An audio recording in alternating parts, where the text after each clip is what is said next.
সরকারি প্রাথমিক বিদ্যালয়ের সহকারী শিক্ষক নিয়োগ পরীক্ষার আগের দিন রংপুরে প্রশ্নপত্র ফাঁসকারী চক্রের 2 সদস্যকে আটক করেছে মহানগর গোয়েন্দা পুলিশ। বৃহস্পতিবার দুপুরে নগরীর পুলিশ লাইন সংলগ্ন ক্যাপ্টেন ব্যাকোলজি মোড় থেকে তাদের আটক করা হয়।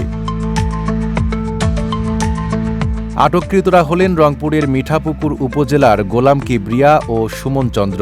এ সময় তাদের কাছ থেকে 3টি মোবাইল ফোন সহ আধুনিক ডিজিটাল ডিভাইস জব্দ করা হয়।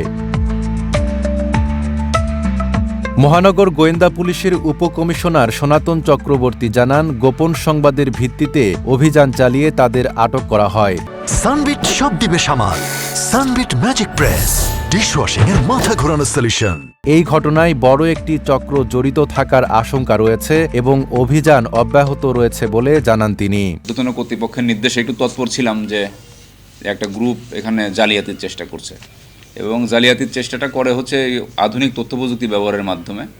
তা এরা একটা ডিভাইস ব্যবহার করে, সেই ডিভাইসের মাধ্যমে বাইরে থেকে এই উত্তরপত্রগুলো সাপ্লাই করা হয় এবং তারা এই অসৎ উপায় অবলম্বন করে পরীক্ষায় ভালো রেজাল্ট করে পরবর্তীতে চাকরিতে নিয়োগ পায়।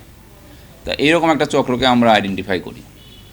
করার পরে এই চক্রটা তা আজকে একটা পার্টি তাদের যে শিকার, এই শিকার ধরার জন্যে ক্যাপ্টেন ব্যাকোলজি আছে আমাদের পুলিশ লাইন সংলগ্ন, তো এখানে অবস্থান করছিল। তা আমরা এটা জানতে পারি, আমরা ভেরিফাই করি, কনফার্ম হওয়ার পরে আমরা তাদেরকে চ্যালেঞ্জ করি, তাদের কাছে জিজ্ঞাসাবাদ করি। জিজ্ঞাসাবাদ করার পরে এবং তাদেরকে যে সার্চ করার পরে আমরা আমাদের যে তথ্য ছিল এই তথ্যের সত্যতা পাই এবং দেখা যায় যে ঠিকই তাদের কাছে এই ডিভাইসগুলো আছে। আপনারা দেখতে পাচ্ছেন এই ডিভাইসগুলো আমরা তাদের কাছ থেকে পাই এবং জিজ্ঞাসাবাদে তারা অকপটে স্বীকার করে যে এখানে তারা এই যে আগামীকালকে যে পরীক্ষাটা হতে যাচ্ছে এই পরীক্ষাকে কেন্দ্র করেই তারা এখানে সমবেত হয়েছিল এবং তাদের উদ্দেশ্য ছিল যে একটা পার্টি তাদের কাছে আসার কথা ছিল, তাদের সাথে একটা আর্থিক লেনদেনের মাধ্যমে এই ডিভাইসগুলো তাদেরকে দিয়ে দিত এবং পরবর্তীতে আগামীকালকে পরীক্ষার সময় এই মেকানিজমটা তারা করে এই পরীক্ষাটাকে ম্যানিপুলেট করতো এবং আমরা তাদেরকে জিজ্ঞাসাবাদ অব্যাহত রেখেছি এবং তাদের কাছ থেকে আমরা গুরুত্বপূর্ণ সূত্র পাচ্ছি। তা আমরা এটা নিশ্চিত হয়েছি যে এই ধরনের চক্রের সাথে আসলে 1-2 জন জড়িত না, এর সাথে বেশ কয়েকজন জড়িত থাকে এবং পুরো যে চক্রটা আছে এই চক্রটাকে আমরা শনাক্ত করার চেষ্টা করছি।